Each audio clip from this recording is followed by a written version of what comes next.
Government जो कर सकती है, कितने काम गवर्नमेंट कर रही है। यहाँ पार्लियामेंट के अंदर जाके कोई इससे तो रोजगार मिलने से रहा, इससे तो रोजगार नहीं। बात जो है मुद्दे की तो ये है कि भाई कैसे सिक्योरिटी में डेफिशिएंसी आई, लैप्स हुआ। कोई भी पार्टी कितनी बड़ी हो वो थोड़ी चाहेगी कि पार्लियामेंट में जाएगा, क्यों चाहेगी? प्राइम मिनिस्टर नरेंद्र मोदी ने एक पर्सनैलिटी है।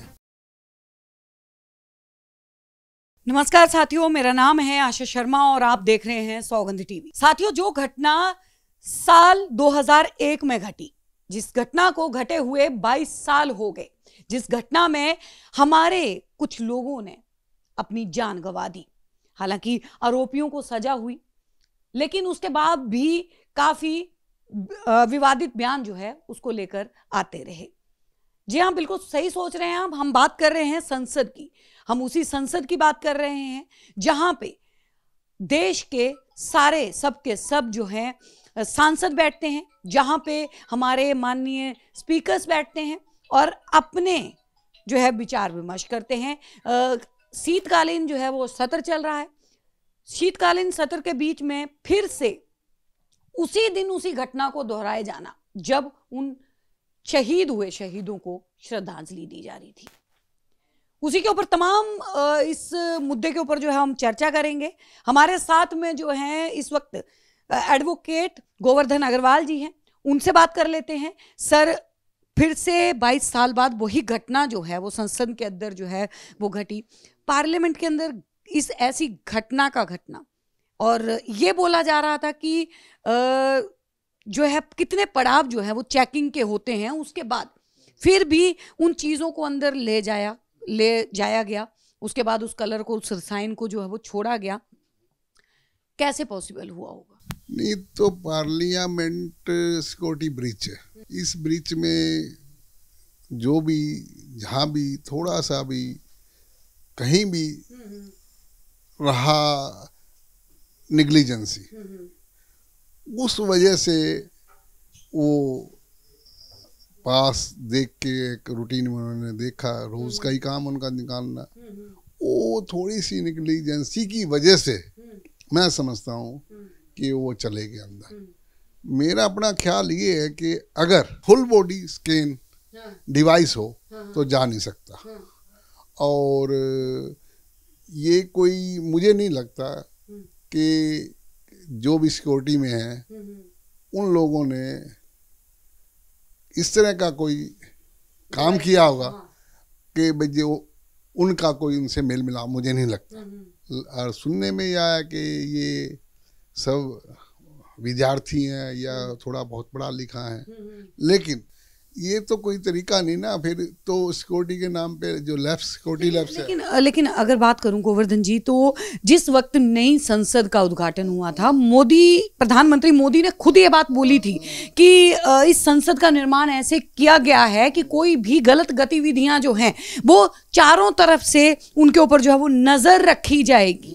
तो ने एक तरीके से विपक्ष को तो बोलने का मौका मिल गया, एक तरीके से उन तमाम लोगों को बोलने का मौका मिल गया जो लोग जो हैं वो नए संसद के ऊपर जो है गर्व महसूस कर रहे थे कि भारत की अपनी संसद बनी।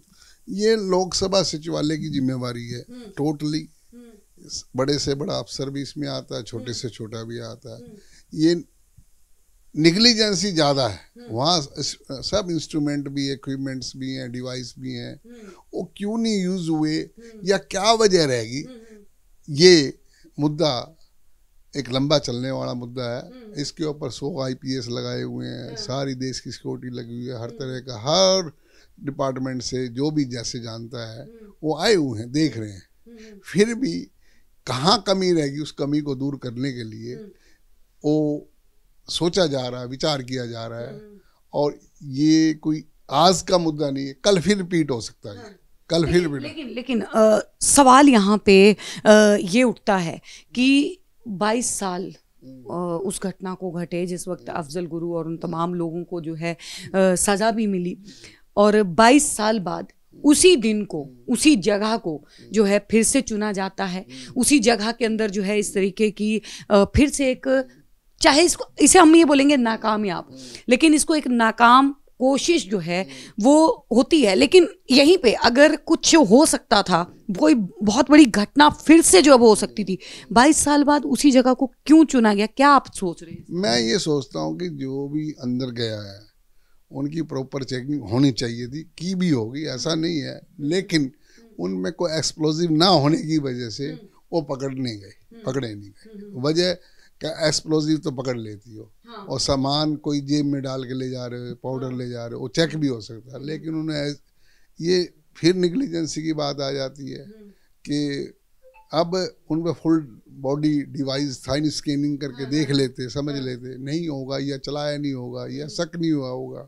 वहाँ हजारों आते हैं, रोज एमपीज हैं, वो साइन करते हैं, देखते हैं, तो जिम्मेवारी तो एमपीज की भी बनती है, अकेले हर आदमी की बनती है। ठीक है, उनका लैप्स हुआ तो देख रहे हैं, परेशान है, और जब कोई जुनून किसी को आ जाता है, करना ही करना है, तो कहीं न कहीं कोई कमी को देख के वो निकल जाता है, फिर पहुंच जाता है। गोवर्धन जी, यहाँ पे एक सबसे बड़ा सवाल ये उठ रहा है कि जिन 4 लोगों को हिरासत में लिया गया, जिनमें महिला भी है जिसका नीलम नाम है, और उसका कांग्रेस के साथ कनेक्शन भी कुछ बताया जा रहा है, लेकिन जब उनको हिरासत में लिया गया उनके चेहरे पे बिल्कुल डर नहीं दिखा, उनके चेहरे पे वही हौसला दिखा, वही जुनून एक दिखा जिसकी आपने अभी बात करी। लेकिन क्या आपको भी ये लगता है कि देश के अंदर जो है वो अब एक ऐसा वर्ग जो है वो तैयार हो रहा है जो कि मोदी गवर्नमेंट के ऊपर जो है वो वार करने के लिए तैयार है? क्योंकि मोदी गवर्नमेंट से नाराजगी जो है वो दिखाई गई, नारे जो लगाए गए वो मोदी गवर्नमेंट के खिलाफ लगाए गए, तो क्या एक ऐसा वर्ग जो है वो तैयार हो गया है? क्योंकि चारों जो आरोपी हैं जिनको हिरासत में लिया गया, वो ना तो पहले से एक दूसरे को जानते थे, अलग अलग स्टेट के हैं, कोई हरियाणा का है, कोई महाराष्ट्र का है, फेसबुक के जरिए एक दूसरे से कनेक्शन के जरिए जो हैं वो एक रात पहले मिलते हैं और उसके बाद अगले दिन की जो है वो प्लानिंग करते हैं। कानून के अंदर क्या क्या प्रावधान है इसके लिए, क्या क्या सजा जो है इसके लिए है? पुलिस ने तो जो भी कानून के तहत जो धाराएं लगती जो लगा दी है, पुलिस को भी कोई भी चीज़ वही लगा सकती है जो कल कोर्ट में जाके ठहरेगी। कोर्ट लगाने को कुछ लगा दो, ठहरेगी नहीं। ठीक है, जो नीलम की बात कर लो लड़की की, वो तो बाहर हो तो अंदर गई ही नहीं। ये जुनून जो है, गलत जुनून देश के प्रति, समाज के प्रति, ये नासमझी दर्शा रहा है, नासमझी दर्शा रहा है। आगे आने के लिए, दिखाने के लिए करते हैं। कईयों को मरने से नहीं डर लगता, जुनूनी हो जाते हैं, और जुनून की वजह यही है, ये अपने नाम के लिए दूसरा ये नशा भी करते होंगे जरूर, ऐसा नहीं हो सकता। लेकिन सब पढ़े लिखे हैं गोवर्धन जी, सब पढ़े लिखे और अच्छे परिवारों से हैं, और यहाँ पे जो लोग अटकलें लगा रहे हैं कि युवा जो है वो देश का वो अच्छा खासा नाराज है मोदी गवर्नमेंट से बेरोजगारी को लेके। बेरोजगारी मुद्दा है, गवर्नमेंट जो कर सकती है, कितने काम गवर्नमेंट कर रही है। अब इसका ये तो कोई एक आप ही सोच सकते हो कि यहाँ पार्लियामेंट के अंदर जाके कोई इससे तो रोजगार मिलने से रहा, इससे तो रोजगार नहीं मिलेगा। रोजगार के लिए देश के युवा को तो लग रहा होगा ना कि अगर हम उसी परिसर के अंदर पहुंच के अपनी आवाज को, क्योंकि उनको ये लग रहा है कि सरकार हमारी नहीं सुन रही है, अगर देश के युवा अगर इस भटकाव की ओर जाएंगे कि हमारी आवाज को अगर नहीं सुना जा रहा है, तो वो इस तरीके की जो है वो हथकंडे अपनाएंगे। आपको नहीं लगता? ये कोई पढ़े लिखे है ही नहीं, फिर पढ़ा लिखा आदमी ऐसे हथकंडे नहीं अपनाता है। ये तो प्लानिंग बना लेते हैं, जुनून में आ जाते हैं, ये बिना नशे कर ही नहीं सकते, एक चीज़। दूसरा, वो ऐसे घूम रहे जैसे एक शहीदी पा दी, शहीद वो शहीद थोड़ी हो। आप पार्लियामेंट पे कर रहे हो, सबसे बड़ा वर्ल्ड में नाम है, उसको लैप्स आ गई, सिक्योरिटी में कहीं कोई बात आ गई, तो उसका बेजा गलत इस्तेमाल जो अपोजिशंस हैं और उनको सोचना चाहिए, करना चाहिए। लोकसभा स्पीकर बोला भाई मेरी जिम्मेवारी है, उन्होंने बोला, मैंने सुना, मेरी जिम्मेवारी, मेरे लोकसभा सचिवालय की जिम्मेवारी है, जो कमी है वो हम दूर करेंगे, एक चीज। और जो हो गया वो गलत है, हम भी मानते हैं। तीसरा ये कि जो ये अंदर तक जाएंगे, पता लगेगा, इतने बड़े बड़े ऑफिसर्स हैं, उनको बड़ी नॉलेज है, ज्ञान है, तजुर्बा है, तो उसको ढूंढ लेंगे और आगे और कोशिश करेंगे कि इस तरह का दोबारा ये जो घटना घटी है दोबारा भागी घटना ना घटे। लेकिन अगर बात की जाए तो मौजूदा सरकार की बात करें तो ये भी सुनने में आया कि शायद अब जो विजिटर जो लोग जो हैं वो सतर को देखने के लिए जाते थे, जिनके लिए एक क्राइटेरिया बनाया गया था कि वो किसी एमपी के स्टिकर्स या एमपी के लेटर के द्वारा जो है वो वहाँ पे जाके वहाँ पे बैठ के उस चीज़ को देख सकते थे, अब वो बंद कर दिया जाएगा। लेकिन विपक्ष इसके ऊपर सवाल उठा रहा है कि एमपी की गलती की वजह से सभी लोगों के लिए जो है ये प्रावधान क्यों बंद कर दिया गया, क्योंकि यहाँ पे सवाल ये उठ रहा है कि जिस मैसूर के एमपी ने जो है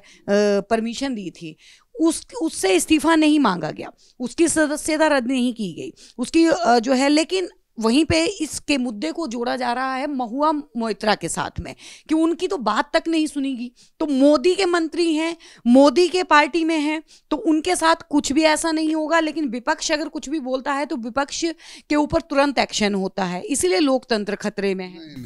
देखो कोई भी चीज को बंद करना तो कोई उपाय है नहीं। ये तो आप गलत सोच रहे हो कि भी आगे विजिटर्स वीजा वो नहीं मिलेंगे, पास नहीं मिलेंगे, पास भी मिलेंगे, सब होंगे, लेकिन उसको और गहन चिंतन करके उसको देख के समझ के वो और सिक्योरिटी बढ़ा के काम चालू होगा, प्रॉपर चालू होगा। ऐसा नहीं है दूसरा रहा अपोजिशन वाले उसके कहने से नहीं बनती बात जो है मुद्दे की तो ये है कि भाई कैसे सिक्योरिटी में डेफिशिएंसी आई, लैप्स हुआ, क्यों हुआ, कौन कहाँ से कर सकता है, ये तो इस हिसाब से जो सिक्योरिटी में लगे थे धाराएं तो उनके ऊपर भी लगनी चाहिए, चार्ज तो उनके ऊपर भी होना चाहिए, एक्शन उन लोगों के ऊपर भी होना चाहिए, क्योंकि उन लोगों ने जो है वो सुरक्षा में जो है वो चूक बरती।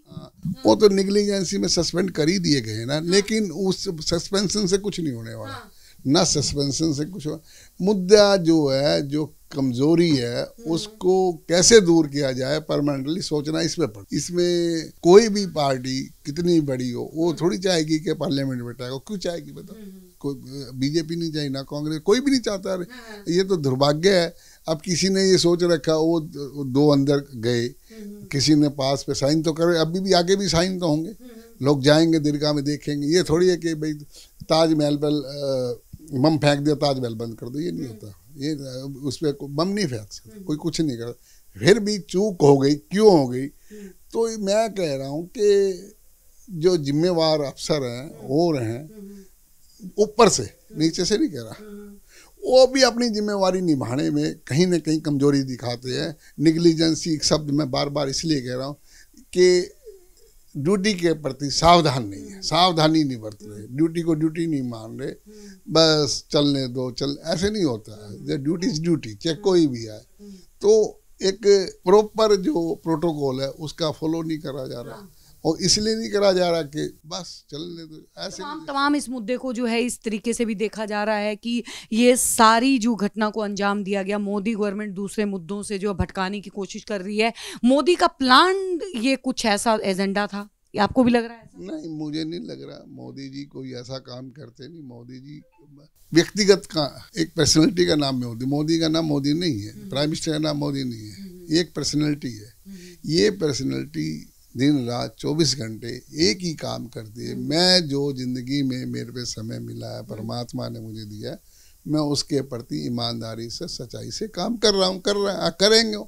लेकिन उनका नाम लेने से या और कोई बात कहने से बात नहीं, बात मुद्दे को घुमा रहे हैं। बीजेपी वाले हों चाहे उनके भी अगेंस्ट है, बीजेपी में भी अगेंस्ट है मोदी जी के, कांग्रेस रह ही जाए उनको, लेकिन बात तो मुद्दे की तो कर ही नहीं रहा। ये कोई मुद्दा थोड़ी है कि भाई यहाँ से रास्ता बंद कर दो यहाँ, बस ये कोई तरीका थोड़ी, ये तरीका नहीं हो। तरीका ये है कि भाई ये कमी आई तो कैसे दूर हो, इसके ऊपर रिसर्च होनी चाहिए। रिसर्च भी इतनी गहरी होनी चाहिए ताकि पता लग जाए कि भाई उस जो एरिया में जहाँ पर भी सिक्योरिटी है, सिक्योरिटी का मतलब ये सिक्योरिटी होनी चाहिए। सिक्योरिटी का मतलब सिक्योरिटी तो है ही नहीं, एक को तुम जाने देते दो को धक्का दे देते, कोई तरीका तो है नहीं। सिक्योरिटी का मतलब सिक्योरिटी। अगर संसद के अगर बात करें सजा के प्रावधान की कानूनी तौर पे, तो एक मतलब लोकसभा परिसर के अंदर इस तरीके की अगर कोई घटना घटित होती है, जिसको हिरासत में लिया जाता है, जो आरोपी होता है, क्या सजा का प्रावधान है उसके लिए? कौन सी सजा जो है वो है इस? सजा तो ट्रीस पास लगा दिया उन्हें, सजा के जो हो सकते हैं, जो यूएपीए लगा दिया वो अलग बात है। ये लगा दिया, लग जाएंगे, चलता रहेगा। वो सजा का प्रावधान इस चीज़ों से नहीं है। सजा तो ये है कि ये मुद्दा जो आया है इसको परमानेंट सोल्व कैसे किया। एक ना तो ये कोई ऑफिसर्स इतने समझ से काम कर पा रहे, क्योंकि उनके अंडर में जो मुलाजिम तो उन्हीं के अंडर में है ना वो इसमें लोकसभा सचिवालय काम कर पा रहा, ना ही उनके मालिक जो बनते हैं, अपने आप को मालिक कहते हैं, सबको फोटो चाहिए, फोटो का काम चला रखा है। कोई मतलब नहीं भाई कोई चीज़ चेक कर लें, बात कर लें। एक आदमी थोड़ी सारा काम कर सकता है, ये प्राइम मिनिस्टर का काम थोड़ी है। प्राइम मिनिस्टर का काम नहीं होता। प्राइम मिनिस्टर का काम प्राइम मिनिस्टर वाला कर रहे हैं। उसमें कमी, निजी कमी निकले तो प्राइम मिनिस्टर जिम्मेवार है। जिम्मेवार प्राइम मिनिस्टर ने बनवा दिया और चल रहा लोकसभा। अब उन्होंने क्या गलती है? और जो 150 करोड़ का देश है ये, तो सारा काम एक आदमी कैसे करेगा? तो जिम्मेवारी चाहिए। जिम्मेवारी के बगैर तो काम चलेगा नहीं। जिम्मेवार जो हो तो जिम्मेवारी समझते नहीं। एक आदमी सारा काम करो, ऐसे नहीं संभव। ये तो जिसको जो जिम्मेवारी मिली पूरी होनी चाहिए और बार बार उसके ऊपर उसका फीडबैक होना चाहिए। फीडबैक लेते नहीं, ऑफिसर लेते नहीं। ये नए नए ऑफिसर्स बने हैं, कुछ पुराने बने। हर आदमी अहंकार में घूम रहा है, ड्यूटी के प्रति सावधान ना हो गया, अहंकार में है। मैं ये बन गया, मैं ये बन गया। भाई बन गया ठीक है, लेकिन उस जो आपको पदवी मिली है, जो आपके पास जिम्मेवारी है, उसको निभा क्यों नहीं? निभाते तो है नहीं। और कल भी होगा ये, कल भी नहीं निभाएंगे। ये हैबिचुअल नहीं, ये बस सिर्फ खाना पीना आराम करना, लोगों को दिखाना, और तो कुछ करते नहीं लोग। बहुत बहुत धन्यवाद। तो देखिए, कल के मुद्दे के ऊपर हमने जो है एडवोकेट गोवर्धन अग्रवाल से हमने बातचीत करी और तमाम मुद्दों के ऊपर जो है वो हमने उनका ओपिनियन जो है वो हमने लिया कि वो क्या सोचते हैं इस बारे में कि कल जो घटना घटित हुई उसमें असली दोषी जो है वो कौन है। आपको क्या लगता है कि दोषी कौन है? हमें जरूर बताइएगा। बने रहिए हमारे साथ, देखते रहिए सौगंध टीवी। आप देख रहे हैं सौगंध टीवी, सौगंध वतन की।